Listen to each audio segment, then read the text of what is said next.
Good morning student. कल हम कर रहे थे land revenue system under Mughal empire. आज हम उसी को कंटिन्यू करेंगे। नेक्स्ट हमारा पॉइंट है पट्टा और कबूलियत। कौन सा पॉइंट है? पट्टा और कबूलियत। वेरी इंपॉर्टेंट, ये मोस्टली 2 नंबर में क्वेश्चन आ जाता है। वेरी इंपॉर्टेंट आपका शॉर्ट क्वेश्चन ये बनेगा। तो उस समय क्या हुआ था बच्चों के जो भूमि कर एकत्रित करने के लिए अकबर ने पट्टा और कबूलियत नामक 2 पत्र तैयार किए थे ताकि किसान और कर्मचारियों के बीच कोई गड़बड़ी ना पैदा हो, कर्मचारी किसानों से कोई रिश्वत ना ले सके। क्लियर? तो कौन से पत्र नियुक्त किए थे? पट्टा और कबूलियत। जो पट्टा होता था वो किसान के पास रहता था और जो कबूलियत नामक पत्र होता था वो सरकार के पास होता था। 2 पत्र होते थे। पट्टा में क्या होता था कि जब सरकारी कर्मचारी आते थे तो वो किसान को एक पत्र देते थे जिसको हम बोलते हैं पट्टा, जिसमें उसका लिखा होता था कि उसकी भूमि इतनी है, इतनी एकड़ उसकी भूमि की पैमाइश लिखी होती थी। इसके अलावा उसकी भूमि का वर्गीकरण कि वो पोलाज है, प्रोती है, चच्चर है, बंजर है, उत्तम है, माध्यम है, निम्न है, उसका वर्गीकरण किया होता था। फिर उसने भूमि की पैमाइश और वर्गीकरण के अकॉर्डिंग कितना उसने टैक्स देना है सरकार को, इसके बारे में लिखा होता था। वो कौन देता था? सरकारी कर्मचारी पट्टा किसान को दे देते थे। जब किसान इन शर्तों को पढ़ लेता था, इस पट्टा को पढ़ लेता था, तो वो एक पत्र पर सिग्नेचर करता था। वो सिग्नेचर होते थे कबूलियत पर, कि उसने मान लो कि किसान ने सरकार के इस पत्र पर साइन कर दिए कि मेरे को ये कबूल है। कबूलियत मतलब कबूल है, मेरे को मंजूर है, वो साइन कर देता था और वो सरकारी कर्मचारी किसको दे देते थे? सरकार को दे देते थे। सरकार के पास ये रहता था। और ये पट्टा और कबूलियत क्यों लागू किया था? ताकि किसान और जो सरकारी कर्मचारी है उनके बीच किसी भी तरह की कोई रिश्वत ना हो सके। क्लियर? उसके बाद नेक्स्ट पॉइंट आता है कर का नकदी में परिवर्तन। तो जो मुगल शासक थे जैसे कि अकबर थे, उनका कहना था कि जो सरकार थी वो नकदी में कर लेना अधिक पसंद करती थी, इसलिए उन्होंने कर को नकदी में परिवर्तित करने के लिए दस्तूर प्रणाली लागू की थी। पहले भी मैंने आपको समझा चुकी हूँ कि उन्होंने क्या किया, पूरे साम्राज्य को अनेका दस्तूरों में बांट दिया था। लगभग उन्होंने मतलब दस्तूर मतलब जोन मतलब इलाके दस्तूरों में बांट दिया। कहा जाता है कि उन्होंने 95 दस्तूर सूचियां बनाई थी और प्रत्येक दस्तूर में उन्होंने फसलों के पिछले 10 सालों के भाव का औसत या एवरेज निकालकर अगले वर्ष की फसल का भूमि कर निश्चित किया होता था। क्लियर? ये था कर को नकदी में परिवर्तन करना या दस्तूर प्रणाली। उसके बाद है भूमि कर को इकट्ठा करना, कि जो भूमि कर है किस तरह इकट्ठा किया जाता था। तो जो सरकार थी वो साल में 2 बार, कितनी बार? 2 बार भूमि कर इकट्ठा करती थी। और जो भूमि कर इकट्ठा करने वाले कर्मचारी थे, ये भी आपका शॉर्ट क्वेश्चन बनेगा, कौन थे? आमिल, कानूनगो, पटवारी और मुकद्दम। ये 4 अधिकारी क्या करते थे? भूमि कर इकट्ठा करते थे। ये थी हमारी जब्ती प्रणाली, जिसमें हमने किया कि भूमि की पैमाइश कैसे की जाती है, भूमि का वर्गीकरण कैसे किया जाता है, फिर उप वर्गीकरण कैसे होता है, फिर भूमि कर कैसे निश्चित करते हैं, फिर उसके बाद पट्टा और कबूलियत क्या है, फिर कर कैसे लेते हैं, दस्तूर प्रणाली कैसे है और कौन से अधिकारी कर इकट्ठा करते हैं। नेक्स्ट हम करते हैं नस्क प्रणाली। कौन सी प्रणाली है? नस्क प्रणाली। तो ये प्रणाली बच्चे आपको 2 नंबर में आ सकता है ये क्वेश्चन भी। ये प्रणाली सिर्फ बंगाल में ही लागू की गई थी। क्लियर?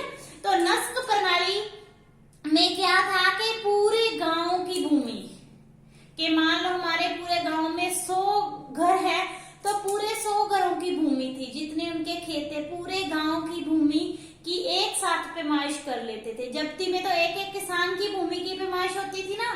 तो जो नस्क प्रणाली थी इसमें क्या होता था, पूरे गांव की भूमि का एक साथ अनुमान लगाया जाता था कि मान लो पूरे गांव के लोगों के पास 150 एकड़ 150 एकड़ जमीन है, तो उसका पूरे गांव की भूमि का पैमाइश करने के बाद उनका सभी का एक साथ ही भूमि कर निश्चित कर दिया जाता था। क्लियर? कि पूरे गांव की पैदावार का अनुमान लगाने के बाद उनका भूमि कर लगाया जाता था। और इसको कई जगह पे कनकूत प्रणाली भी बोलते हैं। कौन सी प्रणाली? कनकूत, नसक या कनकूत प्रणाली। ये भी आपका इंपॉर्टेंट क्वेश्चन है।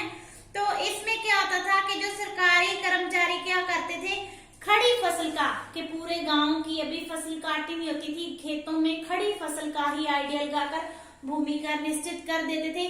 फिर चाहे बाद में फसल की पैदावार कम हो या ज्यादा हो, भूमि कर ना तो कम किया जाता था ना ही बढ़ाया जा सकता था। क्लियर? यहां तक क्लियर? नेक्स्ट है गल्ला बख्शी प्रणाली। कौन सी? गल्ला बख्शी प्रणाली। तो ये थी सिंध, काबुल और कश्मीर। कहा? सिंध, काबुल और कश्मीर। होगी ना 12 प्रांत। पहले 8 प्रांतों में क्या थी? जब्ती प्रणाली। 9वें में क्या थी? नस्क प्रणाली। और फिर क्या? 9, 10 और 9 थे। फिर उसके बाद है 3, ये 12 प्रांत हो गए। सिंध, काबुल और कश्मीर में कौन सी थी? गल्ला बख्शी। और इसको एक प्रणाली और भी बोलते हैं, इसका एक नाम और भी है बटाई प्रबंध। ये भी आपका शॉर्ट क्वेश्चन कि गल्ला बख्शी का दूसरा नाम क्या होता था? बटाई प्रणाली कहते थे।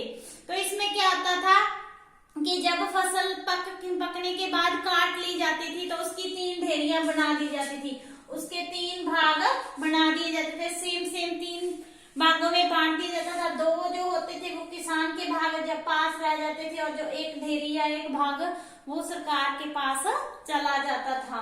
क्लियर? और उसके बाद नेक्स्ट पॉइंट है किसानों की सुविधा। के अकबर ने या मुगल शासकों ने क्या सोचा था कि उनको पता था कि जो सुखी और संतुष्ट किसान ही उनकी पैदावार में बढ़ावा कर सकते हैं, जो राज्य की दशा को सुधारने में सहायता कर सकते हैं। इसलिए उनकी सुख और सुविधा को विशेष ध्यान रखा गया था। कहा जाता है कि कृषि की उन्नति के लिए किसानों को बहुत सी सुख सुविधाएं दी गई थी, उनको तकावी ऋण भी प्रदान किए गए थे। इसके अलावा अकाल, बाढ़, सूखे के समय उनके कर में कटौती भी की जाती थी, या कर को माफ भी कर दिया जाता था। इसके अलावा जो मुगल शासक थे उन्होंने अपनी सेनाओं को जब किसानों के खेतों से गुजरना पड़ता था तो किसानों को उसकी जो फसल खराब हो जाती थी उसका मुआवजा भी दिया जाता था। इसके साथ साथ कहा जाता है कि उन्होंने सरकारी कर्मचारियों को ये आदेश दिया था कि वो कर इकट्ठा करते समय किसी भी किसान को तंग ना करे। तो इस तरह किसानों की सुख सुविधा के लिए विशेष ध्यान रखा गया था। क्लियर? उसके बाद है आलोचना कि बहुत से इतिहासकार हैं जो अकबर की या मुगलों की इस प्रणाली की आलोचना करते हैं। जैसे कि डॉक्टर स्मिथ ने अकबर की जो भूमि का प्रबंध है उसकी आलोचना की। उसने कहा है कि इस प्रबंध में किसानों को कोई सहायता नहीं मिलती थी, वो बहुत मुश्किल से कर देते थे। इस तरह उसने कहा है कि वो उनका जो अपना निर्वाह बहुत मुश्किल से होता है। परंतु जो ज्यादातर इतिहासकार है वो स्मिथ की इस बात से सहमत नहीं है। जैसे कि आईन अकबरी और मोरलैंड, इनका कहना है कि अकबर ने किसानों को विशेष सुविधाएं दी थी। उन्होंने तो कौन सी प्रणाली लागू की थी? दस्तूर या आईन दहशाला प्रणाली लागू की थी, जिसमें पिछले 10 सालों की उपज का औसत निकालकर जो किसानों का भूमि कर तय किया जाता था। इसलिए इन्होंने अकबर के भूमि कर की प्रशंसा की है, क्योंकि अकबर ने अकाल, सूखे, बाढ़ के समय किसानों को लगान को या तो पूरी तरह माफ किया जाता था या कम किया जाता था। इसके अलावा उनको तकावी ऋण भी दिए जाते थे। तो हम कह सकते हैं कि एंड में कि जो अकबर का जो भूमि कर प्रबंध था उसमें कमी हो सकती है, परंतु उनका जो ये एक सराहनीय कार्य था, प्रशंसा योग कार्य था भूमि कर प्रबंध। उसके बाद आय के साधन के भूमि कर के अलावा जो मुगल शासक थे उनको किन किन चीजों से आमदन होती थी? तो उनकी आमदन के साधन थे जैसे कि चुंगी कर, इसके अलावा जंगलों और तथों खानों पर लगाए गए कर, इसके अलावा जुर्माने जो अपराधियों पर लगाए जाते थे, इसी तरह उनको जो भेंट आती थी, उपहार आते थे, ये उनकी आय के मुख्य साधन हो जाते थे। इसी तरह अगर किसी मनसबदार की मृत्यु हो जाती थी तो उसकी जो जायदाद, जमीन जहाँ उसका मनसब होता था उस पर भी सरकार का अधिकार हो जाता था। क्लियर? उसके बाद है सरकारी खर्च, ये तो थे आमदन। तो सरकार खर्च कहाँ कहाँ करती थी इसमें? वो शाही परिवार के मेंबरों के ऊपर, सदस्यों के ऊपर खर्च करती थी, सरकारी कर्मचारियों को वेतन देती थी, मनसबदारों को वेतन देती थी, लोगों की सहायता की जाती थी, और कला के विकास और जो प्रजा हितकारी कार्यों पर भी सरकारी खर्च किया जाता था। तो ये आपका आज टॉपिक कंप्लीट हुआ, लैंड रेवेन्यू सिस्टम। कल हम नेक्स्ट टॉपिक करेंगे। Thank you so much.